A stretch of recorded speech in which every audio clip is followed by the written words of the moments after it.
Sure. Yeah. No. Absolutely. I go into when I do talks and whatnot, I always talk about your inner circle, right? You are the sum total of the top five people that you keep around you most. And if you're the top dog, you need a new circle because you got nowhere to go but down, and that's where those people are going to drag you.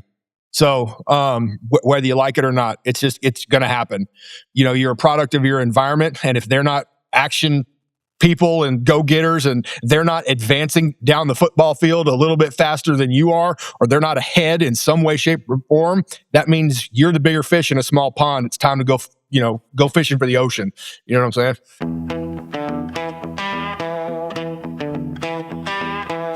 Well, welcome everybody back to the Sean Trey Show. I've got an awesome guest with me today. Would you like to tell people who you are and a little bit about what you do? Okay. So Tommy Richardson, 27, almost 27 years served in the U.S. military between the Marine Corps and the Navy, and now own consulting firm, Divine Savagery, and I guess as a hobby doing some powerlifting on the side. That's awesome, man. Well, how did you find the path that you're on right now? What was it that got you started? Turmoil. Yeah. It's one of those things, man, where it's just, you get sick of the way life's going and you just want to fix something, and you do that just by sucking it up and keep on keeping on, and eventually you'll get to where you're at, and that's going to be sometimes places you never even think it is, but it's just having resilience and pushing through adversity, and each little thing that you hit, you get a little bit tougher, hopefully get a little bit wiser, and get ready for the next thing that's coming. It's iterative. And that's one of the things that I forget. Life is like these different levels. And, we can either rise to the challenge or we can step back. And,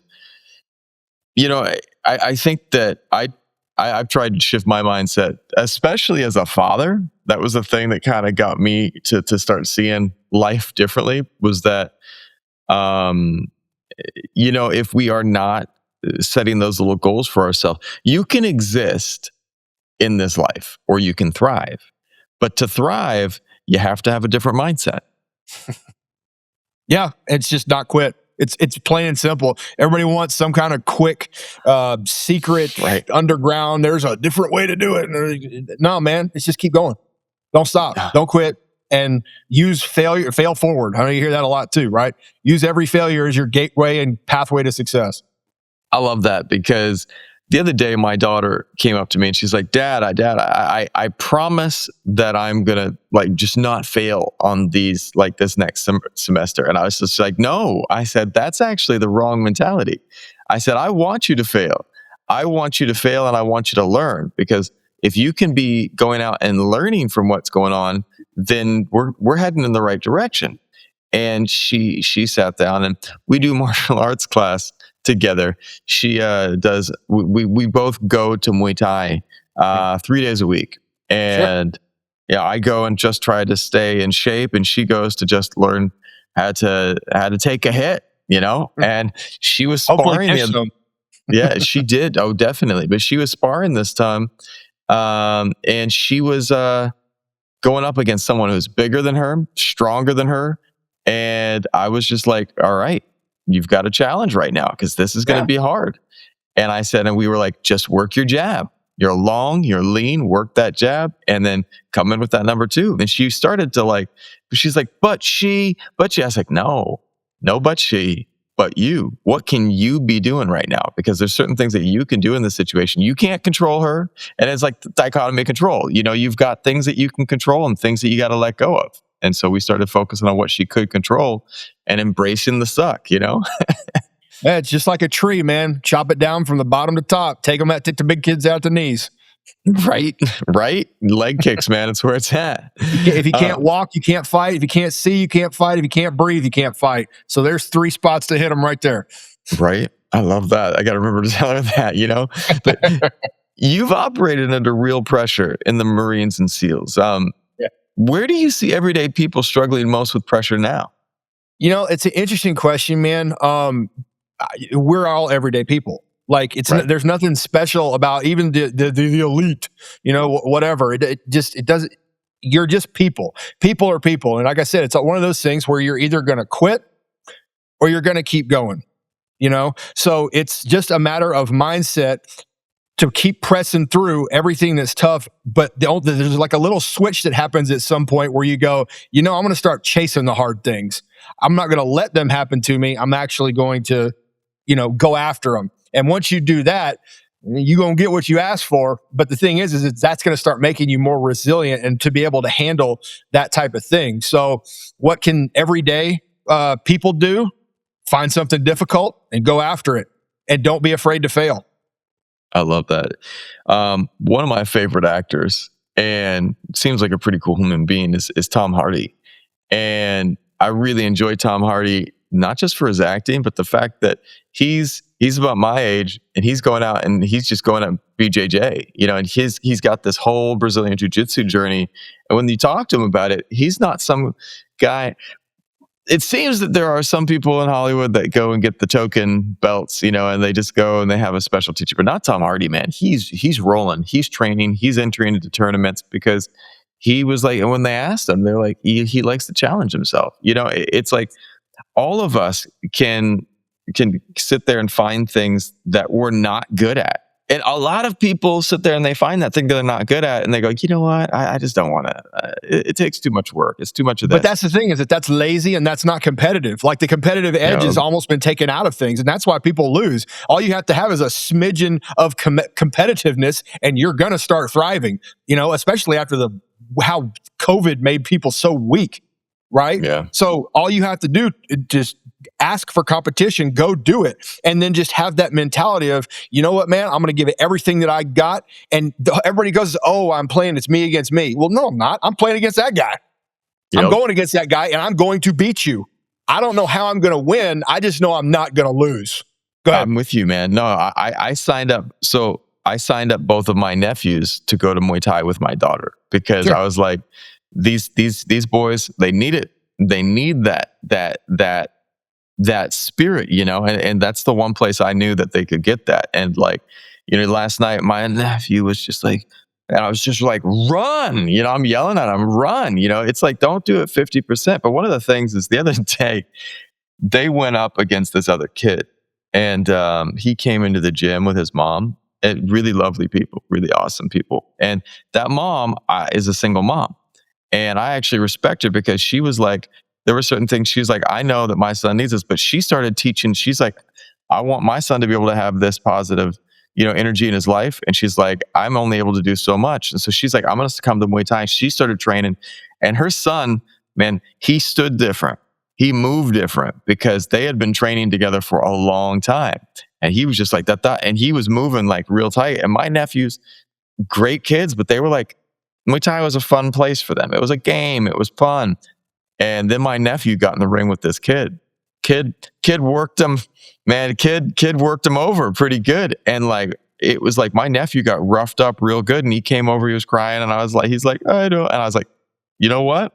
That was one of the best learning experiences you've ever had. And I said, do better, suck less. And that's all fun and games until you get punched in the face. 100%. And that's what I told him. I was like, and you know what? The next class, he was training hard. And I was like, why are you training so hard this time? He's like, I don't want to get punched in the face like that again. I said, good job. Yeah. That goes for anything. That's a life lesson, man. Yeah, right. I wanted to talk to you. I'm really interested in Divine Savagery. What is it all about? Resilience. Plain and simple, man. It's all about resilience. It's building people stronger and tougher than they were when they first started so they can go accomplish whatever their dreams are. I love that. A lot of people, I was talking to a guest the other day, and this was really cool. I was talking about personal finance, but this was an interesting conversation. And we were talking about these three things that everything needs to have. You got to have your dreams. You've got to have your dreams, because if you don't have dreams, where are you going?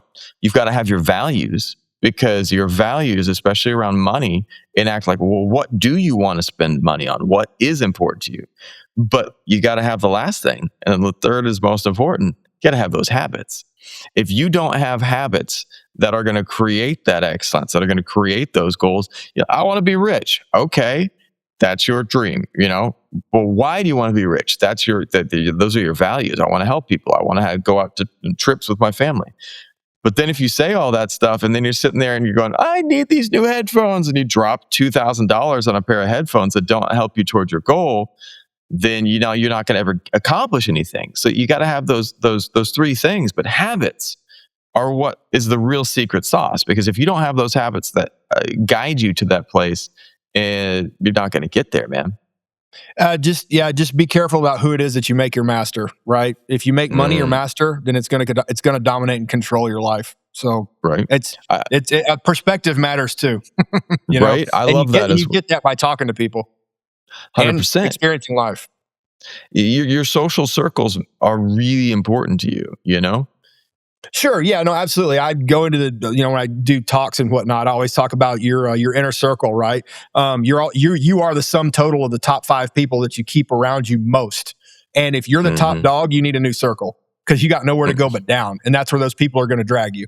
So whether you like it or not, it's going to happen. You're a product of your environment, and if they're not action people and go-getters and they're not advancing down the football field a little bit faster than you are, or they're not ahead in some way, shape, or form, that means you're the bigger fish in a small pond. It's time to go fishing for the ocean. You know what I'm saying? Right. I had a guest on, and my editor was like, after the conversation, he's like, dude, this was a really good conversation. Why was this so good? And I looked at him and was like, that guy's way smarter than me, like way smarter than me. He's got way more life experience than me, and he's done multiple times what I want to be doing. And my editor's like, no, that's not it. And I like watch it again. He came back. He's like, yeah, dude, that guy's 10 times smarter than you. And he's got like all this cool like experience. And I was just like, and I was like, well, what is it that I can do? And that left me with a question. Like, and this is, divine savagery is about unlocking potential and conquering goals. When someone first comes to you, how do they usually, or what do they usually need most? And how can people start accomplishing those goals? Well, that's the funny thing is, and that's what's so cool about doing what I do, is that they can come at me with anything, and they come at me from all different directions. So the work is always changing, which is super cool. Which means that I can, adapt and adopt different tactics, techniques, and procedures in order to help people out and give them what it is that they need. But usually it's from, for lack of a better term, it's from some sort of weakness that they have in their game, and they want to get better. Sometimes they recognize what it is. Other times they need help recognizing what that is. Right? If it's a business executive, I've had guys, tech companies tech company come out from California and be like, "Hey man, we need you to come out for a motivational speech, give the troops, pump them up, this, that, and the other." I'm like, "Cool story, right?" Well, I show up a day early because I want to get a lay of the land, so that way I can tailor. I don't do cookie cutter stuff, right? So I want to get a lay of the land of what's going on. Come to find out, the people weren't the problem; it was leadership. So I have a closed door session with the head shed and put a mirror in front of their face. And the CEO sat back and was like, nobody's ever talked to me like that before. I was like, yeah, well, I got nothing to lose. I don't care. And I'm here to make not just you, but everyone here better. So giving him a little bit of a mentality shift, saying, here's what I see. Here's how the people see you. Here's how you see yourself. Here's reality. Here's how we can fix it. And then, going and fixing things that way. If it's a strength thing and people need, it's new strength programming, I got you covered. No worries. I'll come in and find your weaknesses, blow holes in it, and then, keep on keeping on with that. And if it's just any type of resiliency training that they need, whether it be, leadership or team building, man, no worries. I got you covered. I've had lifetimes of experiences, man, in garrison, in CONUS, in training, and then, overseas, that can take operating at a really high level where there's no reset button and be able to bring that back and scale it to absolutely anyone and any business. I love that. Yeah. And it's interesting because when people, everyone is different. And no two people need. I run a media company, and I get two different people that come in and go, I want to build my media, and I go, that like what should I do? What are the 3 things I should do? I was like, well, let's talk, man. You got to talk about what you are trying to do, because if you want to go toward A, then you're going to need this custom prescription. But at the end of the day, there is some base stuff that everyone needs, and one of the things with the content, you need resilience as well, man. Like, my wife yesterday, we made some videos for her, and she's like, oh, that last video, we got 1.6 million views. And you know what I said to her? I don't care. And she's like, what do you mean you don't care? I said, because I'm already focused on the next thing. I know that I got to go downstairs and make the next one. Like you can't keep looking back. You got to look forward. I And mean, you look backwards for metrics. That's it, okay, man. It's like what yeah, went right, what went wrong, and how can I adjust fire to make the next one better? Because as long as you're 100%. looking backwards to move forwards, you're good. Right? And 100%. I like that perspective because yeah, I love the validation that that one did right. So there was some reason it went right. And the ones that I focus more on are the ones that we just flop on. And I'm like, Right. those are the ones that to me are like really important because I want to figure out what the hell did I do wrong and how do I fix it? And absolutely. And that's a great way to look at it, but that's still looking at it myopically, right? You Talk got to to me get more. that Tell me about 30,000-foot view, take a look at it and go, look, if something went right, then we have the beginnings of a formula. We may it. have E equals, but I still need the MC squared. You know what I'm saying? Yeah. So it comes from the positive and from the negative to figure out what it is that you're going to go. And therein lies your brand. Therein lies what the people are wanting. And the funny thing is that people are so fickle. If you're going for views or something like that, man, dude, it's find you, the most authentic you, and go with that. Because Yeah. people are going to feel you and be like, is this person real? Are they full of it? Are they going for views? Are they following the same trends as everybody else? Or is this person a trailblazer? I don't Yeah. care. I'm going to do me. You don't like it. You like it. Fine. You don't. That's fine too. But at the same time, also realizing that everyone is always trying to improve and make yourself better. Because if you sit there and go stalemate, I'm perfect. That's it. Number one, you about to get slapped with a humility stick. And then, Right. number two, you're never going to grow 100%. because you don't know what your top end looks like. Yeah. Life's a training ground, man. Right. And I love the getting smacked with the humility stick because that I try. The other day, my wife had a show. She's a professional singer in Vietnam, and she's really great, and she does awesome stuff. Now, she has a work ethic second to none, and she showed up for a rehearsal, and she got to where she's at through thousands, tens of thousands of hours of refining herself and practicing. And she showed up for rehearsal. None of the other artists showed up. They were all no-showed. And they just were like, well, I'm too busy. I don't need to come to rehearsal. And they were all these people that had these famous names right now. And when the night of the show came, they messed up. Weird. They screwed up the song. They did not know when they were supposed to come in. They did not know when. And I listened to the live feed. It sounded horrible. It sounded horrible. And the director's directing, and he looks over and gives this icy stare to the two people who messed up the entire song that was live broadcast on national TV.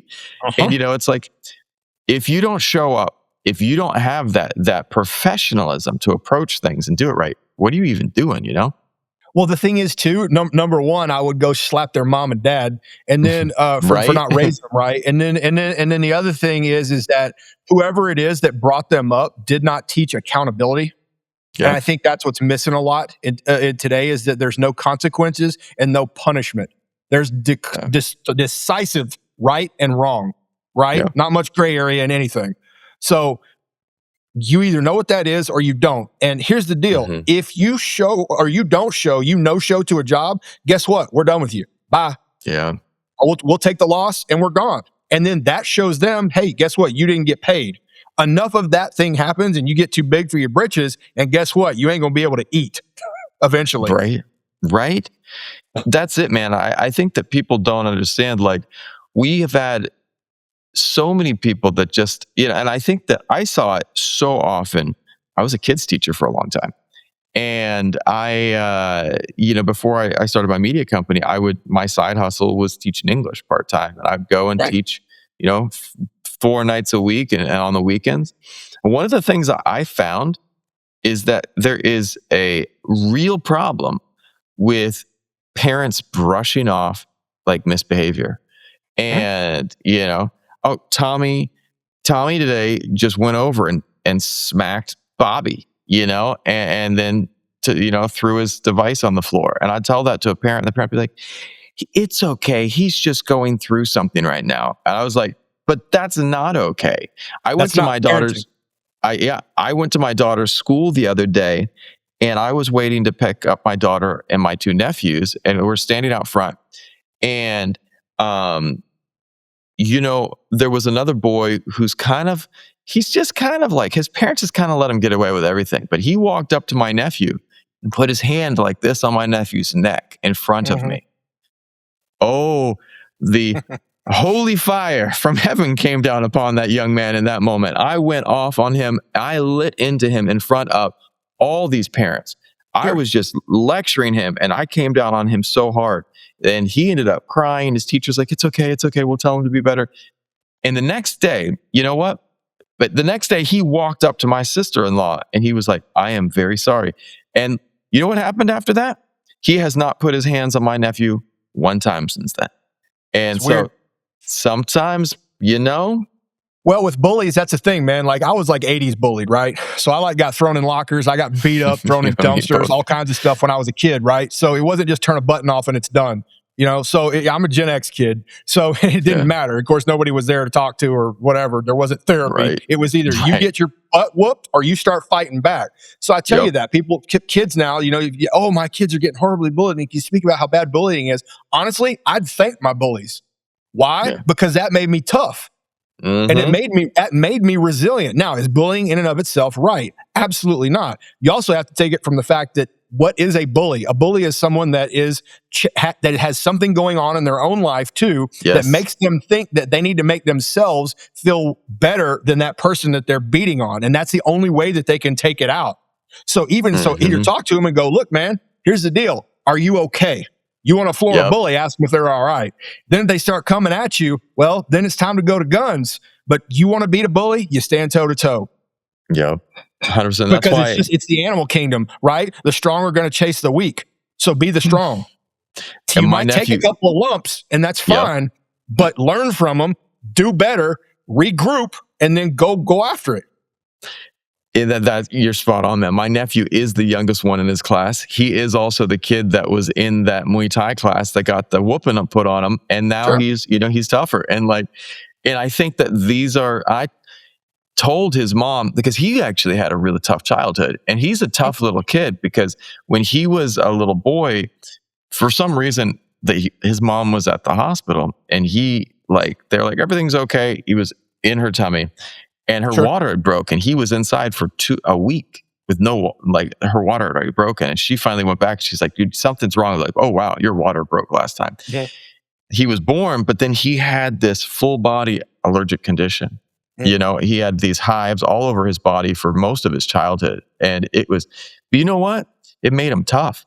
He weathers things that his older brother can't even handle. And everyone talks about toughness, but how do you define real toughness today? Well, I mean, there's the dictionary definition of it, man. It's just that state of being strong enough to be able to withstand adverse conditions and be able to thrive and handle any type of rough handling that there is. Plain and simple, right? Yeah. It's you get. I always use I like using the sword, but I'm more of an axe man myself. Is that how do you get the sharpest and hardest of blades? It comes through the hottest fire and the greatest pressure.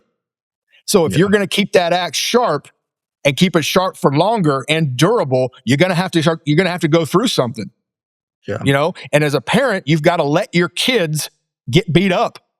It stinks because you want to put a protective bubble, but the thing is, you ain't always going to be there. And how is that training them for when they are on their own? Do you want the kid to live in your basement, or do you want them to go out and thrive in the world? Right? So don't protect them that much. To a certain extent, 100%, right? I'm not saying, go out the way we had it and, back in the day of, hey, come back when the lights come on, or whatever. But at the same time, it's guide them, instruct them, protect, provide, and then send them on their way, and then give them life lessons and hopefully things that you've learned through wisdom that will save them a butt whooping, right? Or be able to how to handle things. But if you do it the mamby-pamby way of doing things, hey, man, I always tell my kids, play stupid games, you win stupid prizes. Right. I'm a huge fan of martial arts. I'm a black belt in Japanese style jiu-jitsu, which is essentially judo. I did Muay Thai for a long time. And one of the coolest things for me is to be able to get my daughter and my nephews into class, because you're right. I can't stop them from getting, all these challenges in life. And when I watch my daughter get, her head snapped back. I'm like, you know what? You got headgear on. This is what you're supposed to be doing. And I What'd you was like, learn? she's like, what'd you learn? And she's like, I don't like getting hit in the face. And I said, so learn to do something so you don't get hit in the face. Keep your hands up, move, get your angles, start popping them in the face. And she was like, she started doing it, and she was like, it took her a while, but then suddenly she was like, I was like, use your strengths. What are your strengths? You got those long arms, just like daddy. Use that jab. And then when I started teaching her how to like use that, she was just like, oh, wow, I've got this tool. But, we aren't aware what our tools are a lot of the time, and people will sit there and just like continue to run into a situation without evolving at the same time. Well, you don't know how tough you are until you go through something. You have no idea what you're capable of. That's what I love about Bud so much, and it does such a great job of weeding out the weak, right? Is it because it puts you in absolutely every single type of horrific thing that a human can go through. So if there's a weakness, it's going to get exploited, and it's either going to make you or break you. That's what I love about it so much. So I know that at the end of training, I have an individual. I'm standing shoulder to shoulder with a man that I know will not quit under any circumstances. It's going to have to be death. That's what's going to get them to quit. That's it. So, you chase the hard things, man. I always tell guys when I'm speaking, it's like, be that one that runs towards the gunfire. Not literally, unless that's your job, but at the same time, it's go out and do what's probably going to end up hurting a little bit, but you're going to learn real fast, and your level of success is going to be a heck of a lot steeper. You're going to get there faster. I was on a field trip with some students I was having in the US. I was teaching at a group home, and I was the assistant teacher, and I was with the main teacher. We were driving back from a field trip, and the car in front of us flipped over, went into a river. And I immediately pulled over. Main teacher was in the car, and I ran down to the car. And what was wild is that there was 12 people standing there looking at the car sink, just watching. And I looked up and I ran to the car and I was like, someone give me something to break this window. Some guy came back with a golf club. I swung once, and, I'm not a great golfer. Did not do a great job of the second swing. Got windows bigger than ball. Broke the window, reached in, pulled this person out. Sure. And then went back to my students and went back to school. And what was wild is that my students in that moment were like, that was the coolest thing ever. And I was like, well, why do you think those other people weren't acting? And like, you saw all those other people there, they were frozen. And they were like, what made you different in that moment? And I said, the only thing that made me different is that my father taught me to take action. My dad said that if you see a problem, do something about it. You see a person that's got a tire, like flat on the side of the road, be the person who pulls over. Be the person who does something. Be that sheepdog, Yeah. That's it, man. It's the law of Samaria, right? Yeah. Being that good Samaritan. It's a thing. Absolutely. What's one military principle that's works surprisingly well in business or life? It's funny, man, you say military principle, but it's really, it's just life in general. It's not like there's this special list of things they give in the military. No, there's certain, there are guidelines and things like that. And I think it's just because it's so regimented or whatnot. Yeah. But I would say probably know yourself and seek self-improvement. Oh, wow. That's actually one of the 14 leadership principles in the Marine Corps, right? And that always has helped to, if I haven't been humbled by something else, it's always kind of helped me stay on the up and up. Is like, look, man, you've always got somewhere to go and you've always got somewhere to grow. So and the only way you're going to know yourself is to stare yourself in the mirror and understand what it is not whom, but what it is that's looking back at you. And that there's gaps there. So you have to find those gaps and be able to fill those with whatever it is that's going to make you advance to the next level if you're going to get anywhere and if you're going to keep on fighting, because the hits of life are going to keep on coming, man. So it's just, okay, am I going to be ready? Am I going to keep continuing to strengthen myself, or am I going to just let it beat me down and I'm going to stay there? No, absolutely not. I'm going to keep going. So whatever I need to do to make myself better, and as long as I keep that thing, if I'm doing it better for others and not just for myself, then I'm going to be heading in the right direction. I love that. As long as you you doing it for others and not just yourself. Because like, I think again, the biggest game changer for me was when I became a dad. And suddenly I actually got really, really, really sick. I had a viral heart infection and it knocked me back really badly. And then I started getting better. But one of the things that motivated me when I was down and out and dealing with major challenges was I had my dog, and I knew that my dog needed me. And it was my why. And then later on, when I dealt with challenges in life, it was my daughter. And now as a business owner, I look at the people who look up to me. And if you realize there are people who need you and depend upon you, it gives you that motivation to keep stepping up to the plate. There are days where I am overwhelmed and it just do not know how to get through my day.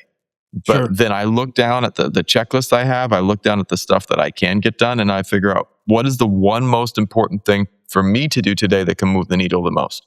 And then I do it, Sure. Yeah, absolutely. How do you teach intensity and discipline without people burning out? Well, the funny thing is that it's not exclusive to burning out.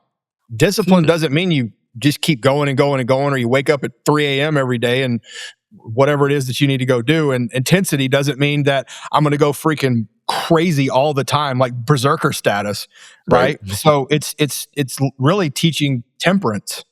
There's a time. I call it the supernova effect, right? Because they did it to us in the military. They teach you how to go, but they don't teach you how to back off, right? Supernova effect, right? So a star burns its brightest just before it dies. So if you go, eventually you're going to cave and stop, and you're going to quit producing. The way it works with the job and whatnot, if you burn it, eventually everything in your brain, your neurology, your cortisol, your adrenals, thyroid, everything kicks in. You start coming down, and your 100% is now 80%. Yeah. Once that comes down, now you're operating at 80. 80 is your 100. Now we're cruising down to 60.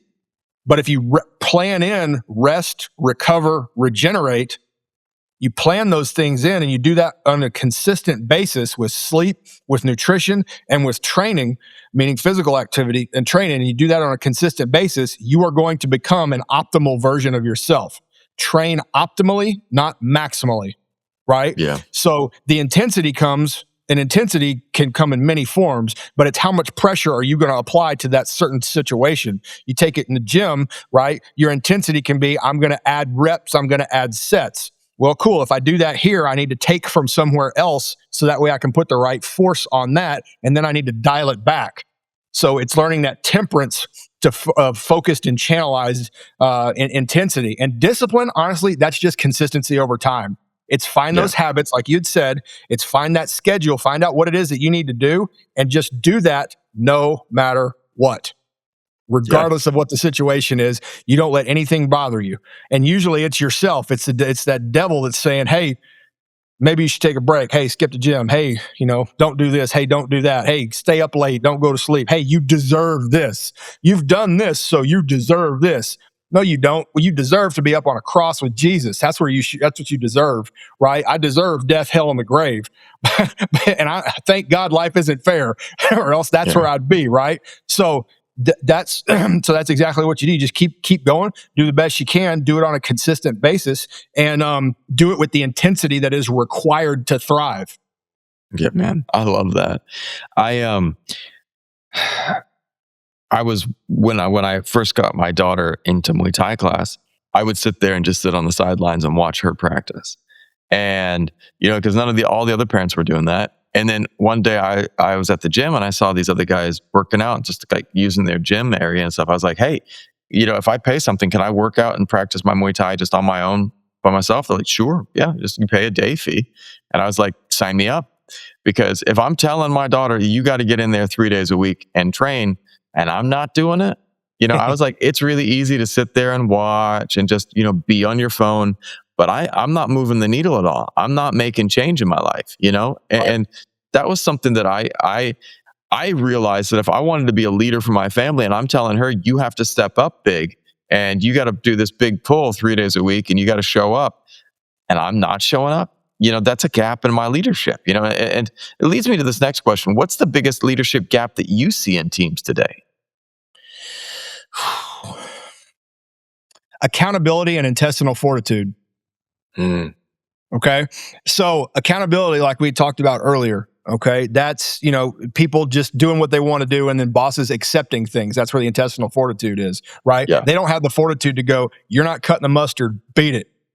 Yeah. Or you are, or they think the leadership thinks about themselves and they don't think about the people. Like you had mentioned, that sheepdog. You have the wolf mentality. I need you to think like a sheepdog, right? Yeah. Where you're caring about others, servant leadership, things like that. And that's how you're really going to get people to thrive, is make people, make the environment, create an environment where growth can happen, and one where people care. Because if people don't care about their job, they're going to do the bare minimum and they're going to cut out, right? Yeah. Or they'll blow off steam doing something else.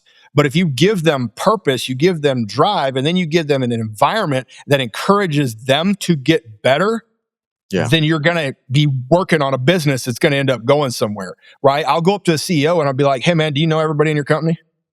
Right. No. Why not? Oh, we got this many people. Okay, cool. Do you know all your small unit leaders? Do you know all your team leaders, right? If that's the case, why not? Then how is it that, one, you can trust them to do what they need to be doing when you issue orders? And how is it that they can trust you, that you have their best interest at heart and not your own? Right. You don't know, because you don't know who they are. Yeah. Right? It's you have to move around the space. You have to know the people. You have to come out of the ivory tower and get your dadgum hands dirty. You have to be in the trenches. Now, do you have to be standing back a little bit? Yes, you do, because you have to have the full picture. But it doesn't mean that every now and again you can't go down there, get your hands dirty, not to the point to where you're messing stuff up and we're like, hey, boss, we got this. But show them that you genuinely have interest and care. And how does that happen? It happens over time. But the thing is that you have to have that intestinal fortitude as the leader to take that step forward and show care and interest, genuine care and interest, not fake stuff. Because again, authenticity, people can sniff out a fake. And most of the time, oh God, the boss is here. Well, I always tell people too, is that when you walk in as the one that's in charge, are you bringing peace or are you bringing war? Do you hear puckers from butts on seats, or do you hear a pressure release valve? Right? So the answer to that question is going to tell you what you need to do. Because what do you want? You're right. I loved the TV show. I don't know if it's around anymore, but The Undercover CEO, like where this CEO would go down in and watch and see and work with the team. And put a mask on or whatever. Put a mask on and then, And then what I noticed was the first thing, there was a trend that was really playing out. And it was that the workers had the right intentions. The workers were sitting there, and the boss was finding out that his supervisors were just messing stuff up, or they were not running with the company culture, And it's interesting because when he got down there and got his hands dirty, that awareness opened up about, wow, the culture I'm trying to set is not trickling down to all of the team. I have a new worker that I just onboarded 2 days ago, and I put him into my main team room, and I've got 3 rooms for my team. One's my office, which I have my closest, not closest, but the guys that I really need close so I can give quick feedback to next to me. I've got a team that's kind of autonomous, and then I've got another room downstairs that's kind of like for overflow when we get busy. Now, one of the things, I brought this new guy in and I put him into the main room, and the first day it didn't go well. Not a bad person. Just he wasn't in alignment with the culture in that room. So I immediately that night took ownership. I was like, I moved him right there, right next to me, because I know that if I'm sitting there and he's next to me, he will get the company culture. He will onboard and he will match us because he's a good person. But if I'm just like, just go do what you're going to do, it's going to throw the whole thing off. No, it's expectation management, man. And that's what I tell a lot of leaders and companies and stuff like that, right? Expect what you inspect. Okay. So you don't, if you're not going out there and you're not saying, okay, so for culture, I do culture training as well, right? Because culture in the freaking teams, when you're standing in a house getting shot at, culture matters, right? Yeah. So having to build that bond, that something or other, it's you lay it out and go, okay, this is how I want to do it. It starts with the leadership. The leadership says, this is the culture. This is how I want to set things. Then it's followed through. You have to be that culture because it's monkey see, monkey do. right? If you're Yeah. burning it at both ends, they're going to think that's what they need to do too. And then you're going to have a burnout workforce. They see you Yeah. going home at a reasonable time, doing the family, and then optimizing your time when you're there. They're going to do the exact same thing, right? Yep. The tail follows the head. So you set the tone with the culture. You tell them that when you onboard them, and you set what I call commander's intent, what we called it in the military, right? You give them 3 things: task, purpose, and end state. When you leave, they should be able to know what it is that they're supposed to be doing, because they understand the end state of what it is that you want. No, it's not vision. No, it's not nebulous. You need that too, but they need a direction, right? It's like giving them true north. This is the North Star. This is where we're heading. That's our heading, people. And if they understand that, then they can tailor themselves and actually add to and become part of that culture. But they don't know that if you just throw them in the bullpen and say, hey man, because the rest of the wolves are going to eat them. Yep. Right? So they have to expectation management when you onboard, or when you're telling them, like, okay, you've read what our company policy is. Maybe you have a friend in the company, or you've read it online. Hopefully you've done your homework, this, that, and the other. Here, we're going to peel the onion a little bit. We're going to show you the layers that we have. And then this is the culture. This is our spot. This is your task, what your job will be. This is the purpose of why it is that you do it. And then here's the end state for where I see everything is going. Now, could that potentially change based off of your own feedback? Yes, but you have to establish that communication lines. Communication runs up and down the chain of command, and it runs laterally. If it doesn't, there's going to be a break somewhere, and then that's going to leave everything up to assumption. And we all know what happens when you break down the word assume, right? So it's understanding what's going on, setting that tone and that culture of good communication and of care and of accountability, because you'll have your small unit leaders. They're the ones that are going to be running the show and running the pace, but they're going to run at the pace that you set for them. If you're not evaluating those small unit leaders, or whoever it is that they're doing, if they're power hungry and you're not, well, guess what they're going to be trying to do? They're going to instill deception. They have now become cancer. So now it's up to you to either right the ship, but you don't know if you're not there. You do either right the ship or cut the cancer out and get a new one in. And that might be a chance, if you know some of the young ones, to be able to rise up. And then now you're doing quality assurance. Right.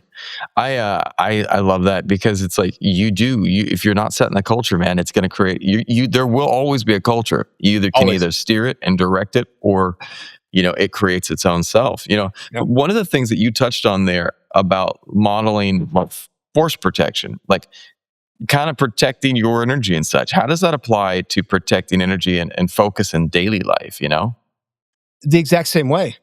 Right? Is that if you're a family person, you still need to be able to recharge. You've got to rest, recover, regenerate. Right? How do you protect that? You protect that through consistency. At this time, this is what's going to happen. This is when we all sit down as a family to eat off. This is when I'm going to go to the gym. This is when I'm going to do my recovery modalities. This is when I plan on going to sleep. Now, are there one-offs? Yeah, Dad, I got a problem, scary thing, nightmare, something goes bump in the night, whatever. Something, yeah, I get it. But if you establish that set parameter of this is the way things are going to be, you've just now set the tone. You've set the culture, right? And now it's just being consistent. If people don't understand that, write it down, post it on a refrigerator, or have a wall, right? Where you have a whiteboard and you've laid everything out, just like at work. Life is literally the same thing. There's no change, right? We always said there's a difference between a garrison and a field Marine. Well, no, there's just a good Marine and a bad, guys that, I'm good at the field stuff. I can do all that. But in garrison, I'm trash. Right? I've got messy. I don't do the right thing, and I'm not sleeping. I'm not doing what I need to do, but I'm brilliant in the field.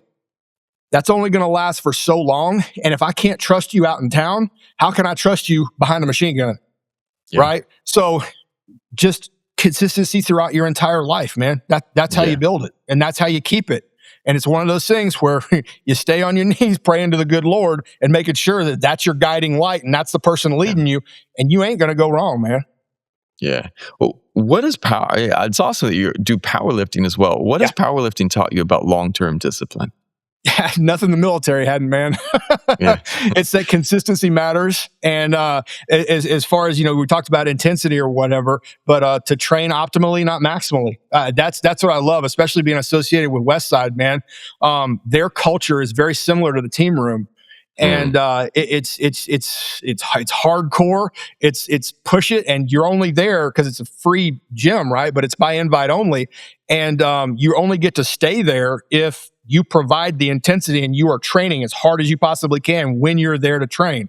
But learning the conjugate system, being able to apply that then to everybody else, if I can train the housewife up to the elite athlete and operator with this system and make them optimal with whatever it is that they're going to do, because strength, Mark Bell had it right. Strength is never a weakness, right? Yeah. No, and I always say you never come out of any type of situation and go, man, I wish I was weaker. I've never heard that once, right? So strength can help in absolutely everything. So if it can optimize whatever it is you want to do, like jujitsu or fighting or anything like that, there's a gap somewhere in there that's going to make you better at whatever it is that you're doing and give you longevity.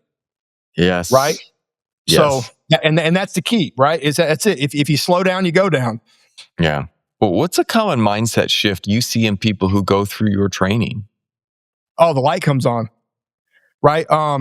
Tenacity. They see, I think, passion. A little bit of if the fire was there, we stoke it a bit, or we light it if it's not there, and they have that aha moment. So, it's so cool doing the resiliency piece, man, is that we do so much stuff. If it's from executive protection companies of teaching them how to do convoy operations, or, somebody's, trying to learn to do, they get a concealed handgun and they want to learn how to train, or, you're going to a police station and you're teaching them how to do, close quarter combat and clear houses and things like that, right? It's just all that consistency, all that training, all that. But it's just when that aha moment comes on, that's like where the rewarding piece comes. And it's like, now you get it. Now you understand what the importance is and why it is that you're doing what you're doing. Because a lot of people, man, it stinks, man. Especially like first responders. It's almost like they lose their purpose. So it's just feeding it back to them or giving it to them where somebody else didn't, to go, we need you. How often do you go up to a firefighter and go, we need you? Right. And then how good does that make you feel when somebody says that? Truly. Right. So trying to give that to them, like, serve the one that served. And it helps out, man. It's big. And even vets, pumping vets up to help, take veteran suicide off the map and just all kinds of stuff. It's very rewarding, and I love doing it. But seeing the light come on, man, that's what I love seeing change. After everything you've done, what does a strong life look to you now? Somebody that follows Jesus, straight up. That's the strongest guy ever walked the earth, buddy. And if you can put him first before everything else as your recon out in front, we had example of what perfect looks like, man. All you got to do is do that, and you screw up, you sin, you turn back and go to him. He's waiting for you there with open arms, and that's a love that nobody else can provide, man. And that's unfailing and unfleeting. But to me, that's the proof of is what I could trust a strong person, right? But men are going to fail you. It's just a thing. That's unfortunately a part of things. But at the same time, I'll forgive just like I've been forgiven. Right. But to be able to see that in somebody that's going to chase that needle and chase that gunfire, hey man, that's going to be a strong life too. But you want strength in every aspect. You want strength of spirit, strength of mind, and strength of body, and they all tie in together. Yes, they do. I think that we need to get Christians back to the. I loved it. I don't remember. Is it the 2000s? What would Jesus do? If we can ask and answer that question more, and like, I loved that time when Christians were sitting there. What would Jesus do? And if you can filter your choices through that and sit there and go, you know what? In this moment, he would be out turning the tables over, or he would be out, helping the sick person. It was like, if you can filter your things through that lens, I mean, it's a good place to start and recognize that, that higher path is there for you to walk, but you have to step into it. It's there for everybody. It's there for everybody, man. And he's waiting on you. He's there. He's ready to go on the JOB for the YOU. You know what I'm saying? Right. And that's what's so cool about it. And that's the difference between understanding joy and happiness, right? Happiness usually leads to chasing lazy, chasing comfort. We're chasing easy. He doesn't want that. Joy means, I can have a dumpster fire of a life going on around me, but I got him. He's on the throne, and we're winning in the end, no matter what. Ain't nothing nobody can do to me. Right. Can I ask you one last question? Let's go. You could go back in time and give yourself some advice, your younger self advice, what advice would you give yourself? Honestly, I would have said, here's Jesus a lot earlier. And I think that would have turned the tide for a lot of bad choices, and the severity of the consequences of not doing it. That's what I'd tell my old self, because it would have got me out of a heck of a lot of hot water that eventually honestly made me tougher, because, suffering and surviving through things, I can do that. That's easy. But I think things would have been a lot better for me and would have been a lot better for those around me if I would have listened to him more earlier. I love that, man. Well, where can people go to find out more information about you and what you do? Yeah, so or the site's under construction, but I'm going to get it up here hopefully in the next month or so. But www.divinesavagery.com. You can still get in touch with me through that. There's a little thing you can fill out. Tommy at divinesavagery.com. That's the email. You can get a hold of me anytime. LinkedIn at Tommy Richardson, Facebook at Tommy Richardson, and Instagram at raise.your.org.